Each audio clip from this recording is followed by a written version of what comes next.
Hello friends, आज हम एक बड़ा इंटरेस्टिंग और बहुत इंपॉर्टेंट टॉपिक करेंगे और वो है motion of charge particle in electric field. यानी अगर किसी चार्ज पार्टिकल को इलेक्ट्रिक फील्ड में प्रोजेक्ट कर दिया जाए तो क्या होगा। पहले हम इसकी ट्रैजेक्टरी देखेंगे। ट्रैजेक्टरी का मतलब ये किस पाथ को फॉलो करेगा। जैसे हमने क्लास 11 में पढ़ा था कि अर्थ के आसपास किसी बॉडी को ऑब्लिकली फेंक दें, हम लोग तिरछा फेंक दें तो एक पैराबोलिक पाथ पे जाती है। तो वैसे ये किस पाथ पे चलेगा, पहले इसे पता करेंगे। ट्रैजेक्टरी ही पता करने में कुछ बेसिक कॉन्सेप्ट्स हम अपना क्लियर करेंगे, जिसकी हेल्प से आगे हम लोग क्वेश्चंस करेंगे। पहला क्वेश्चन जो हम करेंगे वो एनसीईआरटी की बुक का क्वेश्चन होगा। बड़ा इंटरेस्टिंग क्वेश्चन है और इंपॉर्टेंट भी है बोर्ड के पॉइंट ऑफ व्यू से, उसे करेंगे। उसके बाद फिर और कुछ एक्स्ट्रा क्वेश्चंस करेंगे हम लोग। तो चलिए शुरू करते हैं, इसकी ट्रैजेक्टरी पता करते हैं या ट्रैजेक्टरी डिराइव करते हैं। यहां पर एक चार्ज पार्टिकल है Q, जिसका मास है m। ये u वेलोसिटी से ट्रैवल करते हुए इलेक्ट्रिक फील्ड के, यूनिफॉर्म इलेक्ट्रिक फील्ड के परपेंडिकुलर एंटर कर रहा है। अब जैसे ये पार्टिकल एंटर करेगा, ये इलेक्ट्रिक फील्ड इलेक्ट्रिक फोर्स लगाना शुरू करेगी और इतना फोर्स लगाएगी F is equal to QE। ये हमने पढ़ रखा है। तो जैसे ये एंटर करेगा, इलेक्ट्रिक फील्ड इस पर इतना फोर्स लगाना शुरू करेगी। चार्ज अगर पॉजिटिव हुआ तो इलेक्ट्रिक फील्ड के डायरेक्शन में ही फोर्स रहेगा, नेगेटिव हुआ तो इलेक्ट्रिक फील्ड के ऑपोजिट डायरेक्शन में फोर्स रहेगा। यानी कहने का मतलब, मान लेते हैं कि चार्ज पॉजिटिव है, जैसे ही फील्ड में एंटर करेगा इलेक्ट्रिक फील्ड फोर्स लगाना शुरू करेगी।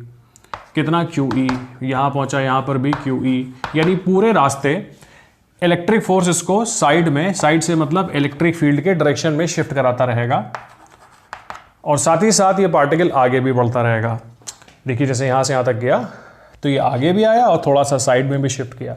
यानी एक्चुअली ये जो मोशन हो रहा है ये एक 2 डायमेंशनल मोशन है, जिसमें पार्टिकल फील्ड के परपेंडिकुलर भी आगे बढ़ रहा है और कुछ फील्ड के डायरेक्शन में भी आगे जा रहा है। यानी कि हम इधर मान लें एक्स एक्सिस अगर, और इधर मान लें वाई एक्सिस, और पार्टिकल ऐसे चल रहा है तो इसका डिस्प्लेसमेंट देखिए एक्स एक्सिस के अलॉन्ग भी हो रहा है, इसका एक्स कोऑर्डिनेट बढ़ता जा रहा है और साथ ही साथ इसका डिस्प्लेसमेंट वाई एक्सिस पे भी हो रहा है, इसका वाई कोऑर्डिनेट भी बढ़ता जा रहा है। अब ट्रैजेक्टरी के लिए हम एक काम करेंगे कि मान लेंगे कि यहां से यहां तक पहुंचा किसी टाइम t में और यहां पर कोऑर्डिनेट है x और y। तो x और y कोऑर्डिनेट के बीच में, यानी जब ये चलेगा तो इसके x और y कोऑर्डिनेट कैसे आपस में कनेक्टेड होंगे, अगर हम ये पता कर लेंगे तो हमें ट्रैजेक्टरी पता चल जाएगी। तो ये जो रिलेशन बनेगा x और y के बीच में, वही इक्वेशन ही इसकी ट्रैजेक्टरी कहलाएगी। अब इसके लिए हम करेंगे ये कि मान लेंगे टाइम t लगा इसको यहां से यहां तक आने में। तो देखिए टाइम t में कुछ x एक्सिस पे डिस्प्लेस हुआ है, जो कि इसका x कोऑर्डिनेट है, इतना डिस्प्लेसमेंट हुआ है x एक्सिस पे। ऐसे ही इतना डिस्प्लेसमेंट इसका y एक्सिस पे हुआ है। तो हम ये पता कर लेंगे कि x एक्सिस पे डिस्प्लेसमेंट और टाइम के बीच में क्या रिलेशन बन रहा है, और y एक्सिस पे डिस्प्लेसमेंट और टाइम के बीच में क्या रिलेशन बन रहा है। फिर टाइम को एलिमिनेट करा के हम x और y के बीच में रिलेशन निकाल लेंगे। देखिए कैसे। तो let time taken to reach X Y be T, मान लेते हैं टाइम t लगा इसको यहां तक आने में, ठीक। देन हम इस इक्वेशन को अप्लाई करेंगे जो हम लोग क्लास 9 से पढ़ते आ रहे हैं। Then apply s is equal to ut plus half at square along x axis. यानी इस इक्वेशन को अप्लाई करना है हमें किधर, अलोंग x एक्सिस। तो थोड़ा ध्यान से देखिएगा। तो x एक्सिस पे देखिए डिस्प्लेसमेंट कितना हुआ जब ये यहां से यहां तक पहुंचा टाइम t में, तो इसका x एक्सिस पे डिस्प्लेसमेंट इतना हो रहा है। तो x एक्सिस पे लगाएंगे तो डिस्प्लेसमेंट x एक्सिस पे हुआ x एक्सिस पे इनिशियल वेलोसिटी u के ही बराबर है, क्योंकि जिस समय ये एंटर कर रहा है इसकी सारी वेलोसिटी x एक्सिस की ही तरफ है। कहने का मतलब जैसे इलेक्ट्रिक फील्ड है E और ये एंटर कर रहा है ऐसे 90 के एंगल पे। जैसे कि अगर मान लेते ऐसे एंटर नहीं करता, ऐसे एंटर करता और ये एंगल थीटा होता, तो देखिए इस वेलोसिटी का फील्ड की तरफ भी कंपोनेंट होता u cos थीटा और इधर भी होता u sin थीटा। यानी अगर ऐसे एंटर करता, परपेंडिकुलर एंटर नहीं करता, तो थोड़ा सा इलेक्ट्रिक फील्ड की तरफ भी कंपोनेंट होता वेलोसिटी का और इलेक्ट्रिक फील्ड के परपेंडिकुलर भी होता। बट अभी क्या कर रहा है, इस सिचुएशन में बिल्कुल परपेंडिकुलर आ रहा है, यानी u जो है वो ऐसे है। तो थीटा कितना हो गया 90, इसके हिसाब से u sin 90 अगर हम रखेंगे तो हमें क्या मिल जाएगा, u मिल जाएगा, राइट। तो एक्स एक्सिस पे जो इनिशियल वेलोसिटी है वो यू के ही बराबर है time T plus half x axis पे देखिए एक्सेलरेशन कितना होगा। अब इधर तो कोई फोर्स नहीं लग रहा है, जो भी फोर्स लग रहा है वो वाई एक्सिस पे ही लग रहा है, तो इधर फोर्स क्योंकि जीरो है तो इधर एक्सेलरेशन पे कितना होगा, जीरो होगा। तो एक्सेलरेशन एक्स एक्सिस पे कितना हो गया, जीरो इंटू टी स्क्वायर। तो therefore X is equal to U T, ये हमारी पहली इक्वेशन हो गई। तो हमें ये पता चल गया कि एक्स एक्सिस पे डिस्प्लेसमेंट और टाइम के बीच में क्या रिलेशन मिला। इसी तरीके से हम इसको वाई एक्सिस पे अप्लाई करके वाई कोऑर्डिनेट यानी वाई एक्सिस पे डिस्प्लेसमेंट और टाइम के बीच में रिलेशन निकाल लेंगे। सिमिलरली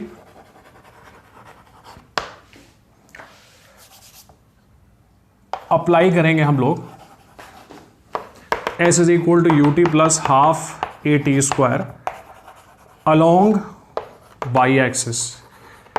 तो हमें मिल जाएगा, अब देखिए वाई एक्सिस पे कितना डिस्प्लेसमेंट हुआ है, वाई के बराबर, तो डिस्प्लेसमेंट वाई के बराबर। वाई एक्सिस पे इनिशियल वेलोसिटी जीरो होगी, अभी देखा था हम लोगों ने। ये इलेक्ट्रिक फील्ड है, ये यू है, 90 है, तो यू का इधर कॉम्पोनेंट यू कॉस 90 जो कि हमें जीरो दे देगा, राइट। यानी कहने का मतलब सारी वेलोसिटी इलेक्ट्रिक फील्ड के परपेंडिकुलर है, तो इधर कोई इसका कंपोनेंट नहीं आएगा। तो वाई एक्सिस पे जो इनिशियल वेलोसिटी है वो जीरो हो गई। फिर हाफ वाई एक्सिस पे बिल्कुल एक्सेलरेशन है, वाई एक्सिस पे फोर्स है क्यू ई और एक्सेलरेशन होता है फोर्स अपॉन मास। तो वाई एक्सिस पे इतना एक्सेलरेशन हुआ इनटू टी स्क्वायर।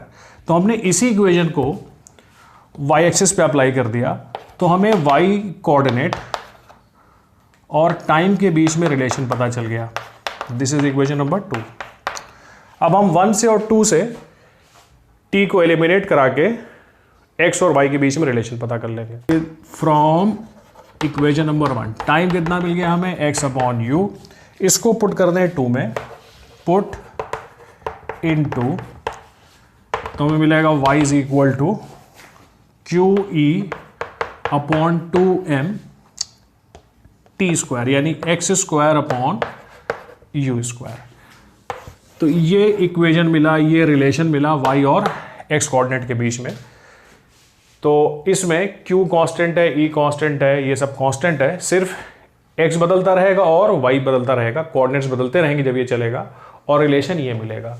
अब क्योंकि x पे पावर 2 गया है और y पे पावर 1 गया है, ये इंडिकेट कर रहा है कि जो ट्राइजेक्टरी है वो पैराबोला है, right. This implies parabolic trajectory. ये प्रॉपर्टी होती है, पढ़ा भी होगा आप लोगों ने मैथ्स में, नहीं तो प्रोजेक्टाइल मोशन में देखा ही होगा कि अगर एक्स वाई में एक्स पे पावर 2 जाए, वाई पे पावर 1 जाए, तो जो इक्वेशन होती है वो पैराबोला रिप्रेजेंट करती है। अब अगर ये परपेंडिकुलर एंटर ना करके ऑब्लिकली एंटर करता तो भी ट्रैजेक्टरी पैराबोला ही होती, पाथ पैराबोला ही होता। इसका प्रूफ कर पाना तो मैथमेटिकली काफ़ी कॉम्प्लिकेटेड हो जाएगा, लंबा प्रोसीजर होगा, बट ये कि इसको हम लॉजिकली समझ सकते हैं। और लॉजिकली कैसे समझ सकते हैं कि भाई ये इलेक्ट्रिक फील्ड है और ऐसे एंटर ना करके उस केस की तरह ऑब्लिकली आ रहा है ऐसे, तो देखिए ये इलेक्ट्रिक फील्ड इसको भी ऊपर पुश करेगी जैसे वहाँ पे कर रही है, और ये ऐसे कर्व पे चलेगा। अब देखिए यहाँ से यहाँ तक की कर्व मान सकते हैं कि यहाँ से यहाँ तक का पार्ट, तो यहाँ से यहाँ तक का जो पार्ट है वो भी पैराबोला ही का तो पार्ट है, ठीक है। वही चीज़ यहाँ पे देख रहे हैं हम लोग। तो लॉजिकली हमने देख लिया कि अगर ऑब्लिकली आ रहा है, परपेंडिकुलर नहीं आ रहा है, ठीक है, तो भी जो ट्राइजेक्टरी है वो पैराबोला ही होगी। अब हम इस पे क्वेश्चन करेंगे इस टॉपिक पे, और पहला क्वेश्चन जो है वो एनसीईआरटी की बुक का क्वेश्चन है और ये बड़ा इंटरेस्टिंग सवाल है। और क्वेश्चन ये है कि एक यूनिफॉर्म इलेक्ट्रिक फील्ड है, इसमें 3 पार्टिकल सेम स्पीड से एंटर किए और पार्टिकल नंबर 1 तो बिल्कुल सीधे निकल गया, 2 वाला अगर आपको दिख रहा हो कैमरे में थोड़ा कम डिफ्लेक्ट हुआ है और 3 वाला ज़्यादा डिफ्लेक्ट हुआ है। और क्वेश्चन ये कह रहा है कि which particle has highest charge mass ratio. अब देखिए ये क्वेश्चन अभी जो हम लोगों ने ट्रैजेक्टरी वाली इक्वेशन निकाली थी उससे तो ये 5-10 सेकंड में हो जाएगा, बट ये कि अगर डायरेक्ट उससे कर देंगे तो उसकी कुछ फिजिक्स नहीं समझ में आएगी, और फिजिक्स समझना उतना ही इंपॉर्टेंट होता है जितना इंपॉर्टेंट आंसर निकालना होता है। तो फिजिक्स इसकी क्या है पहले ये देख लेते हैं। पहले तो इनके चार्ज के बारे में बात कर लेते हैं। ये सीधे निकल गया, इसका मतलब इसमें कोई चार्ज ही नहीं था क्योंकि इसने इस पर इलेक्ट्रिक फील्ड ने कोई फोर्स ही नहीं लगाया, तो ये सीधे निकल गया। 2 वाला इलेक्ट्रिक फील्ड के डायरेक्शन में डिफ्लेक्ट हुआ तो इस पर पॉजिटिव चार्ज रहा होगा, 3 वाले पे नेगेटिव चार्ज रहा होगा, तभी ये इलेक्ट्रिक फील्ड का ऑपोजिट डिफ्लेक्ट हुआ है। अब रही बात कि फोर्स किस पे ज़्यादा लगा। देखिए 2 कम डिफ्लेक्ट हुआ है और 3 ज़्यादा डिफ्लेक्ट हुआ है, तो इसे देख के ये जज करना कि 2 पे कम फोर्स था और 3 पे ज़्यादा फोर्स था, ये बात सही नहीं होगी, क्योंकि हो सकता है 2 पे फोर्स ज़्यादा रहा होता, फोर्स डिपेंड करेगा इस पे चार्ज पे Q इंटू ई, हो सकता है ये 2 पे फोर्स ज़्यादा रहा होता बट ये बहुत भारी होता 3 के कंपैरिजन में। तो भले ये फोर्स ज़्यादा फील कर रहा है चार्ज ज़्यादा होने की वजह से, बट ये काफ़ी ज़्यादा भारी है इसके कंपैरिजन में, तो ये कम डिफ्लेक्ट हो पाया, भारी चीज़ कम डिफ्लेक्ट होगी साइड में, राइट। हो सकता है कि 3 पे चार्ज कम रहा होता, इस पे फोर्स भी कम रहा होता, बट इसका मास बहुत कम रहा होता 2 के कंपैरिजन में। तो भले इस पे फोर्स कम है बट क्योंकि बहुत हल्का है तो बहुत ज़्यादा डिफ्लेक्ट हो गया। तो इसी वजह से सवाल आपसे इनके चार्ज को कंपेयर करने के लिए नहीं कह रहा है, सवाल आपसे कह रहा है कि इनका चार्ज मास रेशो कंपेयर करिए, क्योंकि जो डिफ्लेक्शन है वो केवल चार्ज पे ही डिपेंड नहीं करेगा, चार्ज के साथ साथ मास पे भी डिपेंड करेगा। चार्ज डिसाइड करेगा कि कितना इलेक्ट्रिक फोर्स होना है, बट कितना डिफ्लेक्शन हो रहा है साइड में, ये चार्ज के साथ साथ उसका मास भी डिसाइड करेगा। तो इसी वजह से हमें चार्ज मास रेशो निकालना है। अब इसको कर लेते हैं तो तुरंत हो जाएगा solution. y is equal to, हमने देखा था अभी ट्रेजेक्ट्री में, QE x square upon 2m/u²। हमें ये निकालना है चार्ज मास रेशो Q/m निकालना है, राइट। इधर हमने x एक्सिस मानी थी फील्ड के परपेंडिकुलर, इधर हमने y एक्सिस ले ली थी। अब देखिए जब ये पार्टिकल फील्ड को छोड़ रहे हैं, ये वाला हो गया या ये वाला हो गया, तो सबका x एक्सिस के लॉन्ग डिस्प्लेसमेंट तो उतना ही हुआ है यहाँ से लेके यहाँ तक, यानी सबका x सेम है। इलेक्ट्रिक फील्ड भी सबके लिए सेम है, स्पीड भी इनिशियल सबकी सेम है, सब उसी स्पीड से एंटर किए थे।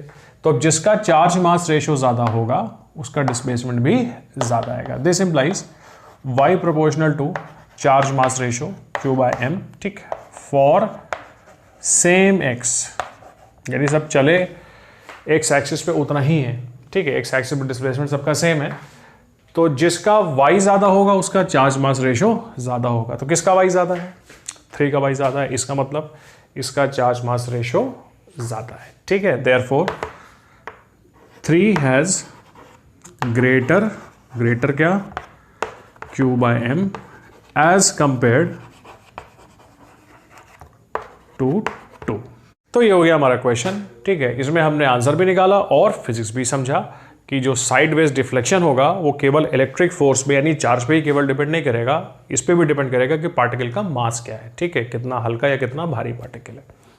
अगला जो क्वेश्चन है वो है a charge particle enters a uniform electric field with velocity making 60 degree with the field and leaves at 30 degree. What is the ratio of kinetic energy of the particle as it enters and leaves the field.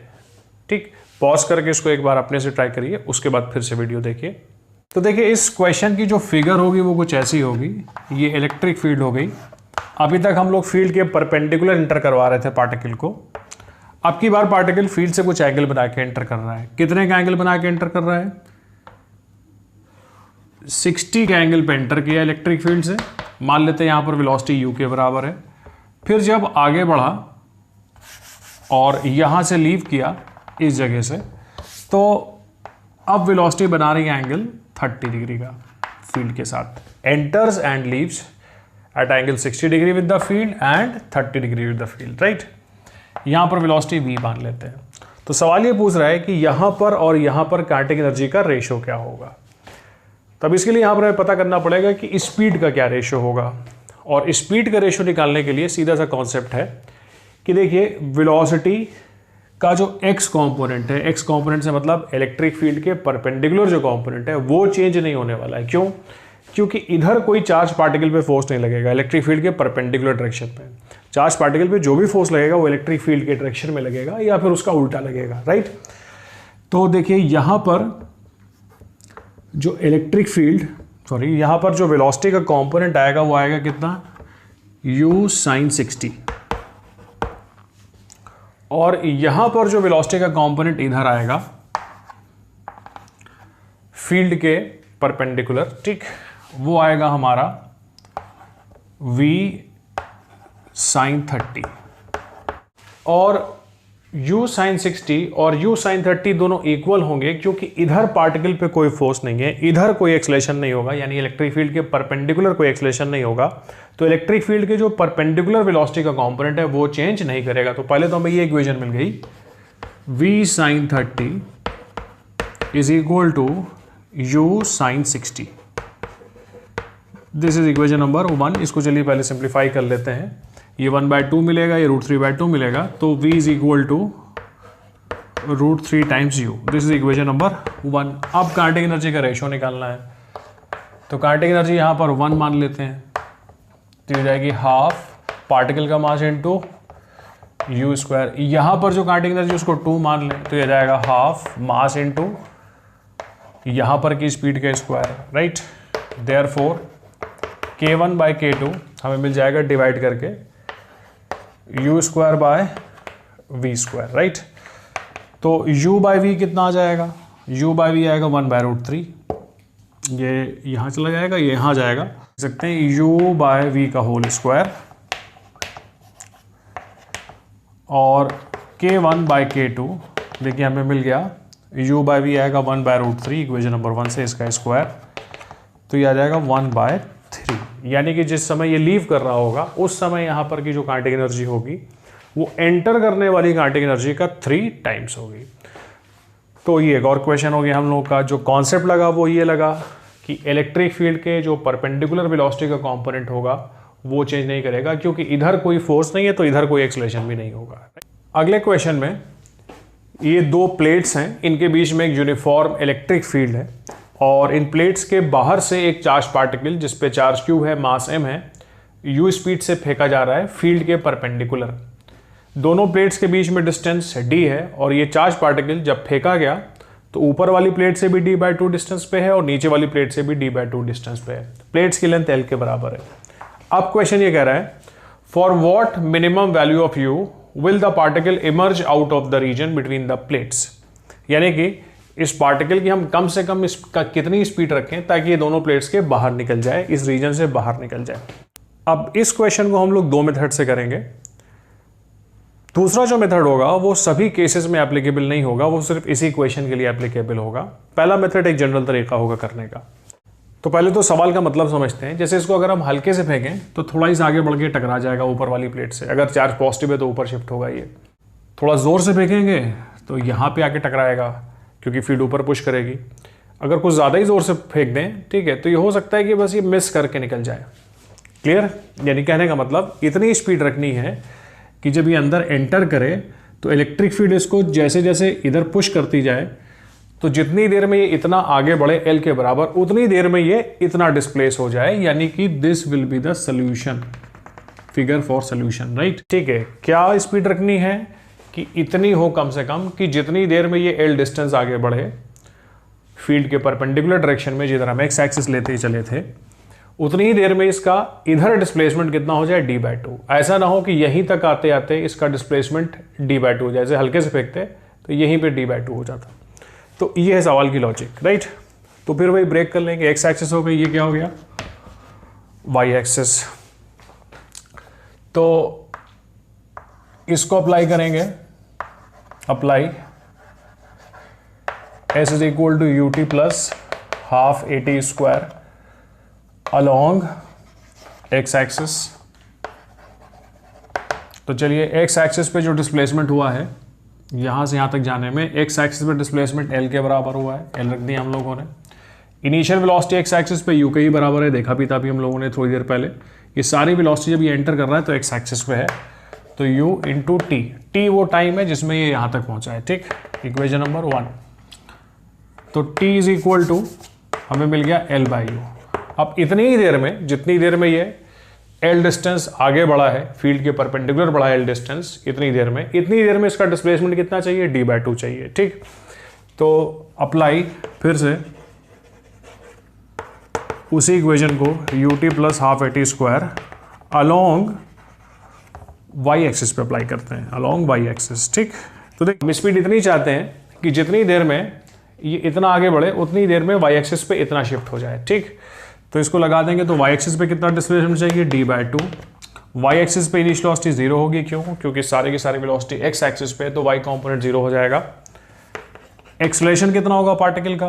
Particle पे लगने वाला electric force जो हमें इतना मिलेगा QE, force upon mass से divide कर देंगे तो ये एक्सेलरेशन हो जाएगा, इनटू टाइम कितना?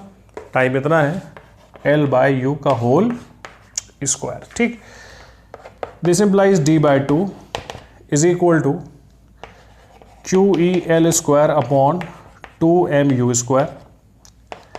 दिस इंप्लाइज, इसी को रीअरेंज करेंगे तो हमें मिल जाएगा U square is equal to QE L² upon MD, D नीचे आ जाएगा, फिर ये स्क्वायर हटेगा तो रूट मिल जाएगा।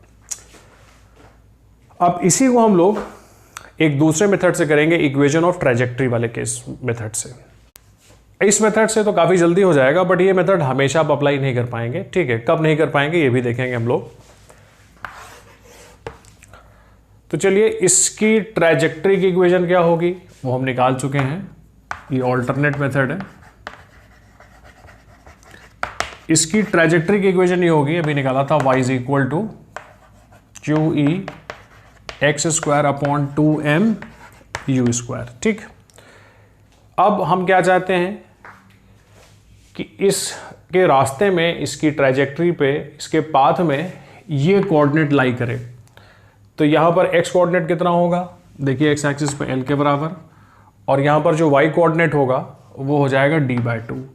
अब ये पॉइंट इसके पाथ में आना है, तो यानी ये इक्वेशन सेटिस्फाई होनी चाहिए। तो y कितना हो गया? D/2 QE upon 2mu square, और x कितना चाहिए हम लोगों को? L चाहिए, राइट? x कोऑर्डिनेट L के बराबर, y कोऑर्डिनेट D/2 के बराबर है।